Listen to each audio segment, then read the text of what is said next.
Olá, você de casa! Mais uma vez eu invado o teu celular, a tua televisão com assuntos relevantes. E hoje é política. Vamos conhecer o convidado de hoje?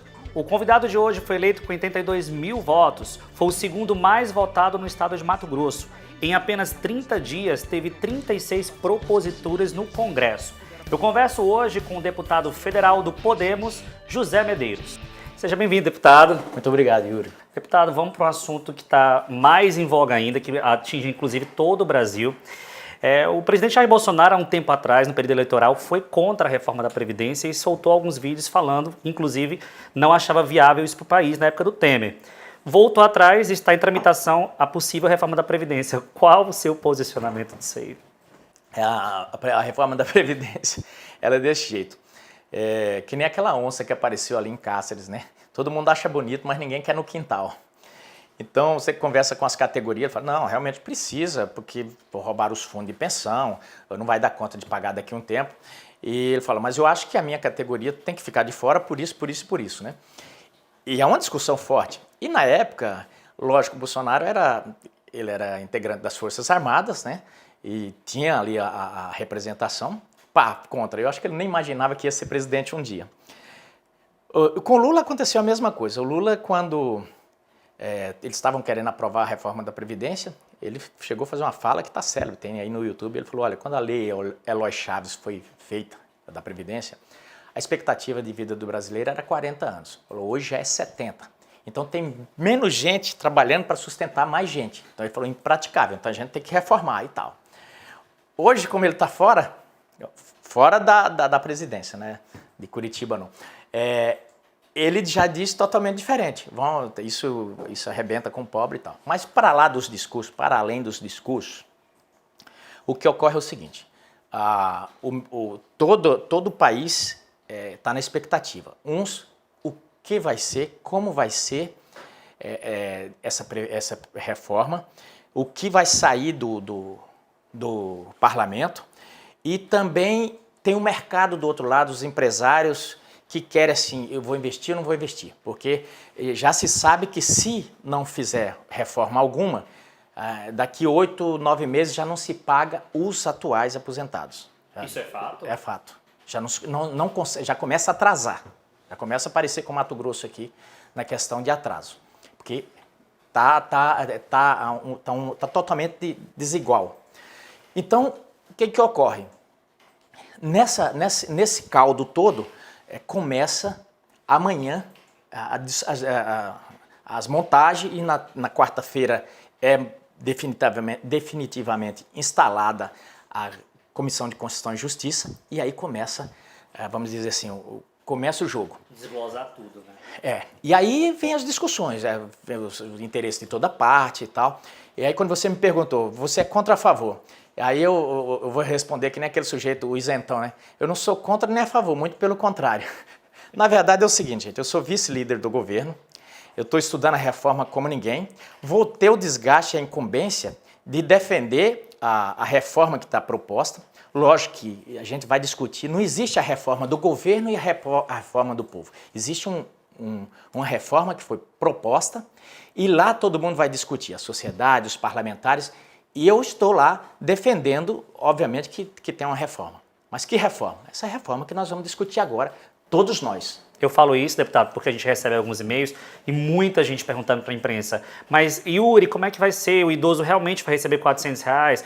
Os trabalhadores rurais que trabalham em péssimas condições, sol a sol, os professores em sala de aula que tem 40 horas aí semanal, os policiais que estão correndo de... Como é que vai ser tudo isso? É tão complexo. Ponto de interrogação para todo lado. Mas você acredita que sai esse ano? Eu estou otimista que sai esse ano. E é por isso que eu numa reunião lá, eu disse para os líderes, nós temos que ficar rouco de ouvir e rouco de falar também, porque ela não pode acontecer o que aconteceu com a reforma trabalhista, que era uma reforma boa, mas deixou colar o discurso da oposição, que era uma reforma contra o trabalhador. E está indo no mesmo caminho, a oposição, óbvio, está com a faca e o queijo na mão, eles estão usando isso para dizer, olha, é uma reforma contra o pobre, isso mesmo que já está, que você me falou aí, já saiu da boca da oposição, que ouviram o galo cantar em tal lugar, quer dizer, lá não tem reforma, tem uma proposta que é para se discutir, que vai passar pelas comissões da Câmara, pelas comissões do Senado, pelo plenário da Câmara, depois pelas comissões do Senado e pelo plenário do Senado. E o cara já fala, não, vai acabar a sua aposentadoria. Não vai acabar nada, gente. Nós vamos discutir tudo isso aí. Em 2007, o então deputado federal Jair Bolsonaro lançou a proposta de talvez tirar o exame da OAB. O senhor voltou com isso esse ano, está querendo implementar a retirada desse exame. Quais são as razões reais da retirada dessa prova da OAB? Nós temos a nossa lei maior, que é a Constituição, ela diz o seguinte, em outras palavras, mas diz assim, os iguais são tratados de formas iguais. Então, assim, eu não posso trabalhar com você, por exemplo, nós temos o mesmo cargo, eu ganhar mais que você. Não tem, a lei não permite isso. Eu não posso exercer uma profissão e você, ter uma regra para você e outra regra para mim. Então, mas isso é o que a Constituição diz, o princípio da igualdade, os direitos fundamentais, essa coisa toda. Nós temos também, e vou guardar nós temos também uma lei que regulamenta todas as profissões, lei de diretrizes e bases. Então, essa lei diz o quê? Ela diz o seguinte, para você ser jornalista, você precisa ter essa matéria. Você vai ser um jornalista, vai ganhar um diploma de jornalista. Para ser médico, você tem que estudar essa e essas matérias e tal. Dá o currículo mínimo. Feito isso, você estuda isso na faculdade, se a faculdade é reconhecida pelo MEC, você ganha um diploma reconhecido pelo MEC dizendo você está apto a exercer a profissão. Pois bem, o ato de formatura é um ato jurídico perfeito. Está lá o menino da engenharia, o menino da medicina, está todo mundo formando e tal de direito também. Na segunda-feira, o pai do que fez medicina vai ver ele sair para o serviço, para trabalhar. O do engenheiro, ele já ganhou a carteirinha do conselho dele, lá junto com o diploma. Ele já sai de lá com a carteira, engenheiro, sou engenheiro, vou trabalhar. Ele vai trabalhar. E o menino que fez direito? Ele é o quê? Vem a OAB e disse, não, você não é advogado, não. Mas eu fiz todas as matérias, eu estou apto, está aqui o diploma. Não. Você só vai estar apto quando você passar no exame que nós vamos passar para você. Aí nós vamos ver se você vai poder entrar no nosso time. Bem, e aquele menino se formou então em quê? Não, ele é bacharel. De quê? Ele vai poder fazer o quê? Bom, se ele tiver uma bicicleta boa ou um carrinho, ele pode ser boy de luxo num escritório bom de advocacia. É o máximo que ele pode fazer. Se ele se meter, fazer uma petição, ele vai preso. Então ele é um preso em potencial. É o máximo que com 5 anos de faculdade, não importa onde você fizer no Brasil, você consegue. Então, fechando, voltando àquilo que eu estava dizendo, nós temos uma situação em que você está tratando, embora a Constituição diga que todos são iguais perante a lei, mas você está tratando pessoas iguais de forma diferente. Então, quem qualifica no final das contas não é a instituição superior, seria a OAB. Eu não estou deixando você exercer a profissão, a não ser que passe por um exame. A não ser que passe por exame. Aí você vem. Aonde é que você aprende as coisas? Você aprende na escola. Bom, você ganhou um diploma, esse diploma tem que valer. Esse diploma tem que valer. Se nós estamos preocupados com a qualidade do ensino, não é a OAB que tem que vir de fora e dizer essa qualidade. É o MEC que tem que ir para dentro das faculdades e falar, olha, só vai dar o diploma se provar que conhece isso, isso e isso.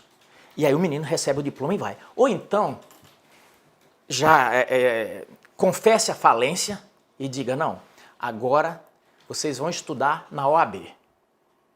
E vocês vão receber o diploma da OAB. Porque aí quando o menino receber o diploma, aquilo vale. O que eu tenho defendido, assim, não é nada contra a OAB. Eu acho que a OAB é muito sabida, eles têm que defender. Farinha pouco é meu pirão primeiro. Como tem muitas faculdades, estava enchendo o mercado de advogado, eu uso o discurso da má qualidade e filtro para ter menos concorrência. Agora, do outro lado, o Estado tem que ponderar e dizer, epa, isso aqui é inconstitucional, isso não pode. Ou então, faça o seguinte, tudo bem, gostei da prova, isso é bacana, faz o aluno estudar, eu vou pôr para engenheiro, para médico, para todas as profissões. Aí põe todo mundo igual. Porque eu falo que eu fico muito mais preocupado com o médico que vai partir minha barriga com bisturi, que de repente foi mal preparado, ou com o engenheiro que vai fazer um prédio desse que pode cair na minha cabeça, do que com um advogado que não sabe mexer no vade-mecum. Não, Medeiros, mas tem advogados aí que podem tungar, roubar o patrimônio inteiro da pessoa. Eu digo, Para ladrão, não tem faculdade que dê jeito. Na Lava Jato tem um monte de advogado capacitadíssimos. Então, assim, não é... Ladrão não tem jeito, aí é cadeia, é outra coisa. Estou falando de qualificação. Quem tem que qualificar é a universidade. Ou então, quebra o sistema.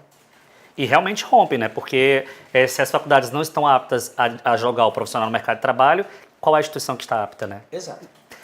Deputado, nosso tempo está terminando, mas eu não poderia deixar de ter tua presença aqui nos estúdios e questionar uma coisa que nossos leitores perguntam. Expectativas do governo Bolsonaro, alguns escândalos, famílias se metendo no governo, aquele vídeo do carnaval, o senhor que é líder do governo, foi sempre o braço direito de Bolsonaro.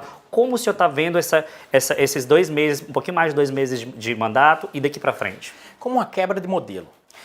Tem um livro que se chama O Fim do Poder. Nós todos, a minha geração, a sua geração, nós concebemos o poder e passamos a assistir o poder como o poder. Era aquela coisa clássica, que vem lá da monarquia, vem passando a autoridade, ele é a autoridade. Antigamente um senador tinha tanto poder que prendia alguém, prenderam o filho, ligava para o delegado, solta. Eu formei em Brasília e fui acostumado com isso. Então o que acontece? Nós tínhamos a época do que você sabe com quem está falando, e nós avançamos, a sociedade avançou muito, hoje em dia negativo. As coisas estão caminhando. E também, aí nós tínhamos mas tinha ainda a liturgia das coisas, por exemplo, o Senado é todo tradicional, tem todas as suas liturgias. E o presidente, muito mais. O presidente é o similar, a semelhança do rei. Era quase um ser intocável. Um intocável. Então o presidente, até os atos dele é meio lento, só anda assim e tal. O presidente nunca fala, é um porta-voz, ele não se comunica, ele passa pelo povo mal, ele faz assim, porque é o intocável mesmo. Ele só fala em ocasiões especiais, ele não dá entrevista. Era assim, porque para preservar a senhora, a autoridade, né? Era quase um perfil de monarquia, né? É quase um reizinho. Então, assim, era o modelo que a gente tinha. Mas o mundo foi mudando de tal forma, e aí eu digo, remeto ao livro novamente do Moisés Naim, que as coisas foram se quebrando. O poder deixou de ser o poder. Não tem isso. Os Estados Unidos têm o poder. Bom, tinham um poder. Aí veio a guerra do Vietnã, os Vietcong lá ganharam a guerra sem... Falei, então não é tanto poder assim. As pessoas começaram a compreender que o poder está no todo, está espalhado. O todo aí domina. Onde ele está? Não sei. Mas quando junta o todo, balança qualquer estrutura. Primavera Árabe balançou os regimes mais lascados que tinha lá. Então, o que aconteceu? Veio o fenômeno digital, WhatsApp, a rede social, e aí a galera... Deu poder a todo mundo. Todos são cientistas políticos, deu poder jornalistas. A todo mundo. Os flamenguistas, então, viraram uma coisa, né? Então é o seguinte, todo mundo faz análise política, o cara fala direto com o presidente, encurtou as distâncias. Aí você vê o presidente dos Estados Unidos sendo eleito pelo Twitter, pelas redes sociais, e a comunicação acabou a liturgia. Bom, aí desceu todo mundo pro barraco. Aí é barraco geral.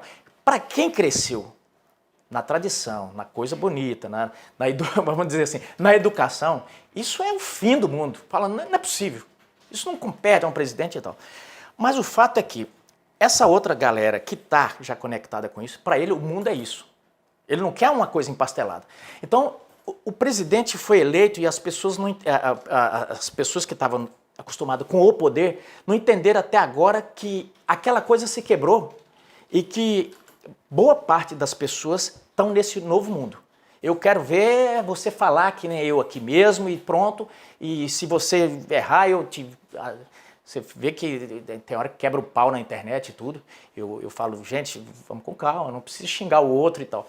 Bem, mas isso choca os outros. Por exemplo, o meio acadêmico vê um presidente que não gosta de um vídeo e ele posta o vídeo e fala, isso aqui é uma porcaria esse vídeo aqui e tal, né? Mas essa quebra de protocolo, então, o senhor acha que é positivo para o Brasil? Por exemplo, um presidente, de repente, jogar um vídeo daquele cunho, que poderia ser uma crítica a alguns grupos que fazem isso no carnaval, mas a importância do carnaval internacionalmente e para a economia brasileira, para a cultura brasileira. Aí tem duas leituras.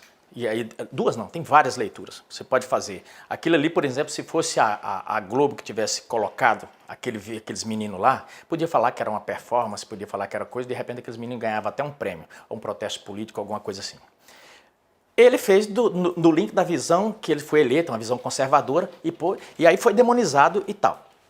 Certa oposição de falar, oh, isso não é papel seu e tal, e colocar. Mas do ponto de vista dele, eu avalio o seguinte, ele estava falando para um público que faz dia que ele não fala. Ele estava bem, vamos dizer assim, bem tradicional. É um público bem conservador. O público dele, o público Bolsonaro vinha reclamando, pô, cadê o Bolsonaro? Bolsonaro voltou no carnaval, entendeu? Ele falou para aquele público, juntou esse público que ele precisa nesse momento da reforma da Previdência. Então, assim, eu não sei se foi por estratégia ou se foi por acaso, mas o fato é que funcionou. Você vê que ferveu de novo os prós e os contras. Aqui na imprensa, então, foi turbilhão de... Não tenha dúvida. A parte tradicional, as pessoas, vamos dizer assim, a parte culta da sociedade, entendeu? Que vai pela norma culta, que vê pelo tradicional sempre, lógico que abominou tudo aquilo. Fala, não é possível que eu estou vendo o presidente fazer isso. Mas eu estou vendo que ele está seguindo muito uma receita que tem dado certo com o Trump. O Trump era mais maluco ainda, era considerado um embusteiro nos Estados Unidos, era considerado uma coisa e aquele negócio se elegeu e está lá funcionando. Bom, o que vai importar no final das contas não é se Carlos faz o tweet dele, se ele fez isso ou fez aquilo. O que vai importar é aquilo que aquele assessor do Bill Clinton disse certa vez. É a economia, idiota, que falou pro cara do Bush. Não é idiota, ele falou, é a economia, estúpido. No frigir dos ovos, a população não quer saber se Bolsonaro é conservador, se ele não sei o quê. Daqui uns dias, a população não quer saber de nada disso. Quer saber o seguinte, o que é que você trouxe? Mato Grosso, por exemplo, quer saber, cadê a Ferrogrão, a FICO e a 163 e a Fronteira? É o que o Mato Grosso vai estar querendo. Os outros estados estão querendo as demandas. Se ele atender isso, se ele conseguir colocar o país no eixo, ele pode rolar pelado naquela rampa lá que não tem problema. Agora, se paralelo a isso começar a não ir bem, de mito ele passa para Dilma.